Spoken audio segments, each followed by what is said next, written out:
Hello friends, जय Shri Krishna, Radhe Radhe. Welcome to my YouTube channel Shiv की पुजारी GST पर मैं आपका सब लोगों का स्वागत करती हूँ। आज फिर मैं प्रदीप मिश्रा जी का एक नया उपाय आप लोगों के लिए लेकर आई हूँ, जिसमें प्रदीप मिश्रा जी ने बताया है कि प्रदोष व्रत कैसे करें, इस व्रत को करने के क्या लाभ होते हैं और इस व्रत में क्या फलाहार करना चाहिए। संपूर्ण पूजा विधि का विस्तार वर्णन इस वीडियो में आप लोगों को मिलेगा। कृपया इस वीडियो में अंत तक बने रहें। जय श्री कृष्ण, राधे राधे, बाय।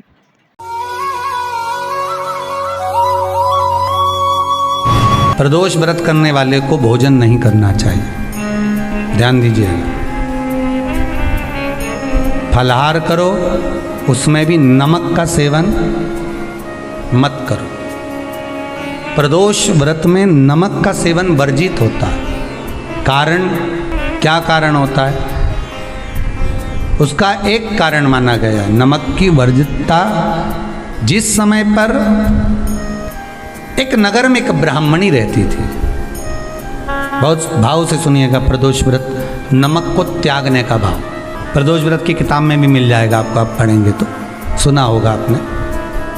एक ब्राह्मणी रहती थी एक नगर में, उसका पति नहीं था।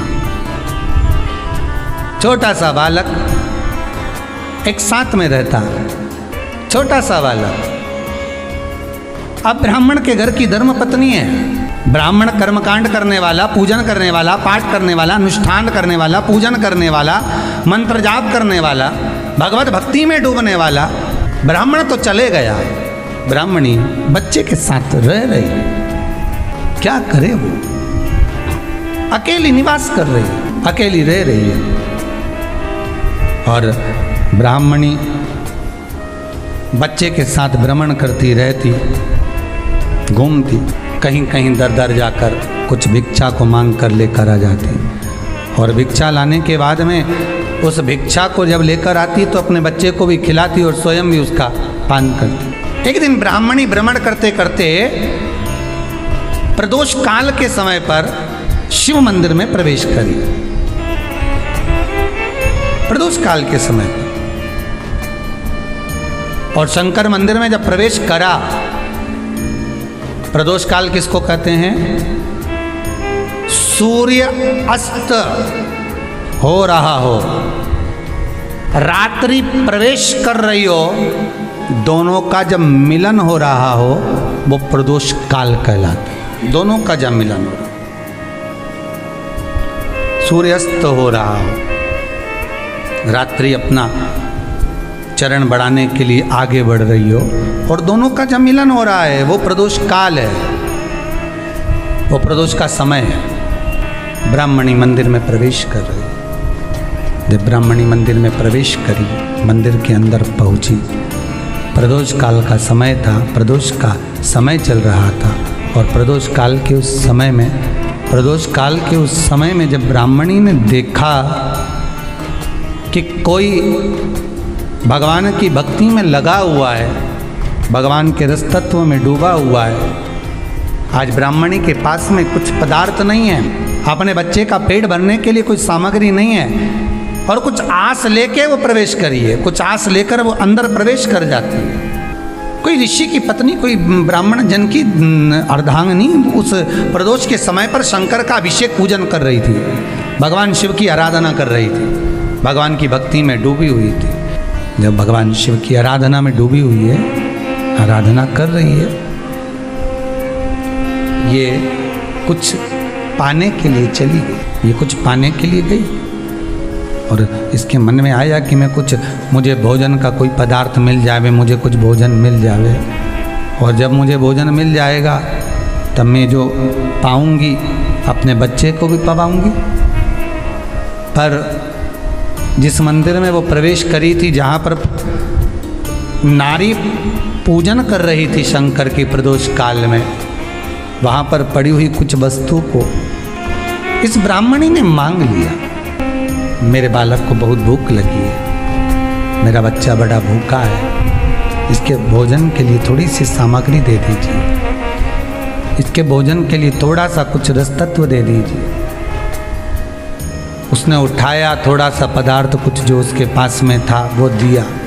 जब दिया तो देने के बाद जब उसे प्राप्त हुआ और होने के बाद में जब वो मिल गया उसको, तो उसने उस समय पर उस पदार्थ को जैसे ही मुख में लिया, लेते ही कहा इसमें तो स्वाद नहीं है, इसमें स्वाद नहीं है। उस ब्राह्मणी ने बड़ा सुंदर एक संवाद कहा। घर का जो बड़ा होता है ना, घर का जो बड़े होता है, घर का बुजुर्ग जो होता है, घर का जो प्रथम स्थल प्राप्त करने वाला, मेन कुर्सी पर अच्छी जगह पर जो बैठने वाला होता है ना, ब्राह्मणी कहती है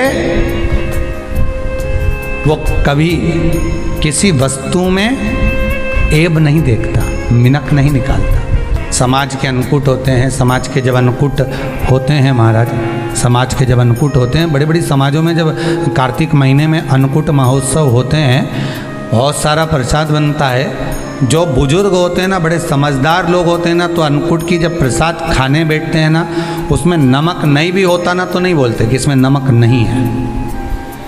पर जो हमने डोनेशन दिया है, जब तुम आए थे समाज वाले, तो हमने 1000 का लिफाफा दिया, 500 का लिफाफा दिया, 2000 का लिफाफा दिया, और भोजन ऐसा बनवाया। एक व्यक्ति वो जो खाकर चुपचाप चले गया, और एक व्यक्ति वो जिसने प्रसाद पर उंगली उठाई। इन दोनों को अन्नकूट की तारीख पे इनका नाम लिख लो, और अगला अन्नकूट आए तब दोनों की दशा देखना।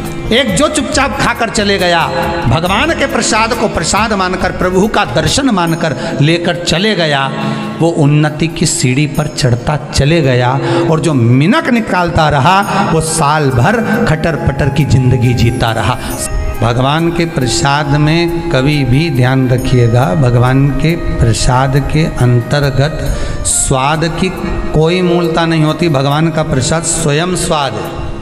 भगवान के प्रसाद में नमक नहीं देखना, मिर्ची नहीं देखना, भगवान के प्रसाद में शक्कर नहीं देखना, भगवान के प्रसाद में कुछ ये नहीं देखना कि कितना माल डला, कितना घी, कितना बादाम, कितना काजू, कितना इलायची डला। हाँ, यहाँ तक शास्त्र कहता है कि भगवान का प्रसाद अगर बन रहा है तो उसकी सुगंध भी नहीं ली जाती है महाराज। यहाँ तक शास्त्र कहता है। जब तक भगवान उसको पानी ले तब तक उसका सुगंध भी नहीं ली जाती। और कई कई जगह तो भगवान को प्रसाद अगर सूखा सामान हाथ में आ गया, इलायची कैसी है, मंदिर के अंदर जाने वाली है भगवान को डालने के लिए, लाओ यार किसकी दुकान से आई इलायची बताओ, इलायची तो 25 बार सूंघा, हाँ हाँ अच्छी है, अब सूंघ लिया तो भगवान इसको स्वीकार करेगा क्या? अरे जम के तो बोलो। एक फूल तुमने बगीचे से तोड़ा और सोचा इसमें पहले मैं सूंघ लेती हूँ, इसमें स्वाद है कि नहीं, इस फूल में गंध है कि नहीं, इसमें सुगंध है कि नहीं, और फूल सूंघ लिया, उसके बाद तुम भगवान को देखो, भगवान स्वीकार करेगा नहीं। कई कई घरों में तो हंडी से दाल चलाती जाए ने हाथ में डाल के। महाराज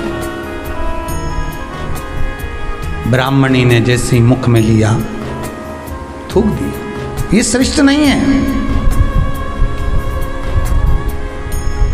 जो ऋषि की पत्नी अंदर पूजन कर रही थी प्रदोष काल में, उसने कह दिया आपका चेहरा बता रहा है कि आप ब्राह्मण की धर्म पत्नी, पर आज आप दर दर जाकर अगर भिक्षा मांग रही हो, दर दर जाकर अगर भीख मांग रही हो, दर दर जाकर भिक्षा को मांग रही हो, तो इसमें आपके पति का दोष नहीं है, दोष आपका है। क्योंकि आप भगवान के प्रसाद में भी जो स्वाद देखी थी ना, ये आपका एक जन्म का नहीं है, ये ना जाने कितने जन्म का है। ब्राह्मणी के मस्तिष्क में बैठ गया, ब्राह्मणी के उस वो कहा ना, वो बक्कल में नहीं अक्कल में बैठ गया कि ये स्वाद नहीं देखना। इसलिए प्रदोष व्रत के अंतर्गत ब्राह्मणी ने उस दिन से विचार कर लिया कि जैसे आप पूजन कर रही हो, जैसे आप अर्चना कर रही हो, जैसे आप आराधना कर रही हो, ऐसी आराधना, ऐसी पूजन, ऐसी भक्ति मैं भी करूँगी, ऐसी आराधना मैं भी करूँगी। अब मैं स्वाद नहीं देखूंगी। तो प्रदोष व्रत करने वाले को ध्यान रखना चाहिए कि नमक का सेवन ना करे, भोजन ना करे, फलाहार करिए, फल का आहार करिए, प्रयास करिए। और यदि आपने व्रत का ले लिया भोजन का कि हम तो एक टाइम फलाहार करेंगे, एक टाइम भोजन करेंगे, ऐसा भी कई लोग प्रदोष ले लेते हैं, तो वो बात आपकी है, आप तक रखो, ठीक है, अपने मन तक। ठीक है बाबा आपकी मनोकामना पूर्ण करे, वो भी पावर। अरे भगवान को धन्यवाद दो कभी कभी कि तूने अच्छे घर में पैदा किया, अच्छा परिवार दिया, अच्छा पति दिया, अच्छी पत्नी दी, अच्छे बच्चे दिए, अच्छा कुटुंब दिया, घर दिया, दुकान दी, जमीन जायदाद दी, शरीर अच्छा दिया, हाथ पैर आँख नाक मुंह सब बढ़िया दिया, एक के भी निपटा के नहीं भेजा तूने। मान लो एक आध निपटा के भेज देता तो क्या झगड़ा करने ऊपर जाते? एक ही कान देता और एक गायब कर देता तो यहाँ से चिपका देता, तो क्या कर लेते? हाथ एक देता और एक गायब कर देता तो क्या झगड़ा करने जाते ऊपर कि मुझे ऐसा शरीर दिया? नहीं, भगवान को धन्यवाद देना कि मुझे अच्छे घर में पैदा करा, कटोरा लेके वहाँ चौराहे पे नहीं बिठाया, तूने अच्छा घर दिया, 2 समय की रोटी दे रहा है, खूब जोरदार शरीर दिया, भजन करने का मुहूर्त दिया, और बचा कुचा था तो ये सियोर वाला महाराज दे दिया कथा सुनाने वाला। शाम के समय पर प्रदोष काल में बेलपत्री के पेड़ के नीचे, चाहे शंकर के मंदिर के दरवाजे पर या शिव मंदिर में, अगर आप प्रदोष के दिन दिया लगाते हो, सोमवार के दिन दिया लगाते हो, तो ऐसा कोई व्यक्ति नहीं जिसको मेरे देव अधिदेव महादेव मेरा विश्वनाथ भंडार नहीं भरता हो, खाली नहीं छोड़ेगा, दे देगा, भंडार भर देगा, कमी तो नहीं रख सकता, ये पक्का। पर तुम करना ही नहीं चाह, 2-4 सोमवार करो और उसके बाद के तो महाराज जी हमने तो करा था, हमको तो मिला ही नहीं, 2-1 प्रदोष करा तुमने, अरे 1 साल करो, सारे दर भी तो अपन ठोकर खा कर आए, इतना साल निकाला अपन ने, और 6 महीना 3 महीना 4 महीना भगवान से निवेदन तो करो, दिल से कहो तो सरी, नी भंडार भरे तो बात दूसरी, एक बार बोलो तो। पर जगत के लोगों के सामने जाकर मत कहना, कहना तो देव अधिदेव महादेव से कहना। प्रदोष व्रत करने वाले को प्रदोष के दिन प्रयास करना चाहिए कि रात्रि के समय पर आधा घंटा 10 मिनट 20 मिनट जागरण करे। जागरण मतलब थोड़ा भगवान का भजन कर ले, भले 4-5 माताएं इकट्ठी नहीं हो तो अपन अकेले ही कर लो, अपन अकेले कम है क्या भाई, अपन कम पड़े, आराधना अकेले भी करो, जागरण करो। जब आपकी 11 प्रदोष हो जाए, 26 प्रदोष हो जाए, तब उद्यापन करो। उद्यापन 2 ब्राह्मणों को जोड़े से बुलाओ, ब्राह्मणों को जोड़े से बुलाकर उनके चरणों की पूजन कर कर, आराधना कर कर, सुंदर मंडप तैयार कर कर भगवान का, उसमें सुंदर रंगोली डालकर मंडल बनवाकर पूजन करो शंकर भगवान की प्रदोष का।